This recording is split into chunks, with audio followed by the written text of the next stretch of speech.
Θα δούμε το θέμα 1238 από την Τράπεζα Θεμάτων. Στο α ερώτημα μας ζητάει να λύσουμε αυτήν εδώ την απλή εξίσωση δευτέρου βαθμού. Μείον 2χ τετράγωνο συν 10χ ίσον με 12.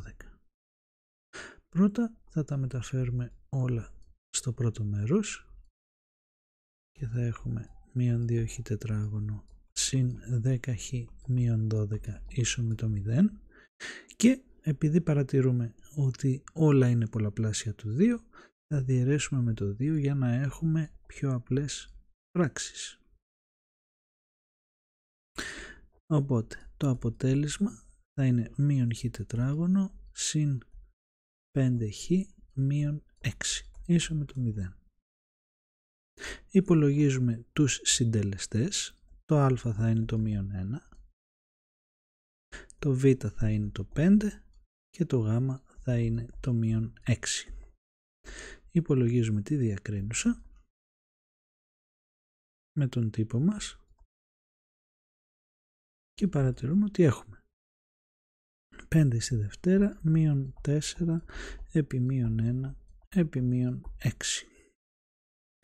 Οπότε είναι 25 πλην επί πλην επί πλην πάει πλην 4 επί 6 24, το οποίο μας δίνει σαν διακρίνουσα 1 η οποία είναι θετική και άρα θα έχουμε δύο ρίζες.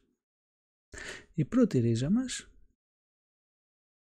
και η δεύτερη ρίζα μας δίνονται από τον τύπο μείον β συν πλην τετραγωνική ρίζα της διακρίνουσας δια 2α,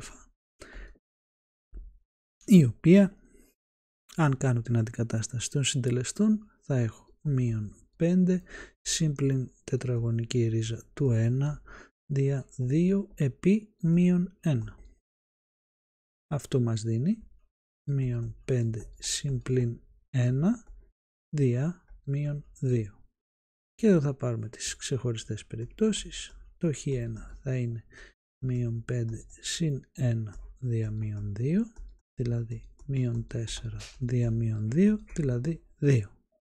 Και το χ2 θα είναι μείον 5 μείον 1 δια μείον 2, το οποίο μας κάνει μείον 6 δια μείον 2, δηλαδή 3. Άρα οι λύσεις μας θα είναι 2 ή 3. Για να λύσουμε το δεύτερο ερώτημα, καταρχήν να σημειώσουμε ότι ο αριθμητής είναι ο ίδιος με την εξίσωση που μόλις λύσαμε. Εντάξει, μόνο που φέρνει απλώς το 12 μπροστά και είναι μείον 12. Άρα ο αριθμητής έχει τις λύσεις που μόλις βρήκαμε, 2 και 3. Και έτσι στο β ερώτημα το μείον 2χ τετράγωνο συν 10χ μείον 12 δια ή μείον 2 ίσον με το 0 θα έχω όταν ένα κλάσμα α δια β είναι ίσο με το 0 πρέπει να συμβαίνουν δύο πράγματα. Το α πρέπει να είναι ίσο με το 0 και το β βέβαια επειδή είναι στον παρονομαστή πρέπει να είναι διαφορετικό από το 0. Άρα αντίστοιχα και εδώ πρέπει το μείον 2χ τετράγωνο συν 10χ μείον 12 να είναι ίσο με το 0, το οποίο θα μας δώσει τις λύσεις που μόλις βρήκαμε προηγουμένως, ίσον 2 ή ίσον 3, όμως ταυτόχρονα θα πρέπει ο παρονομαστής, το χ μείον 2 δηλαδή, να είναι διαφορετικό από το 0, δηλαδή το χ να είναι διαφορετικό του 2.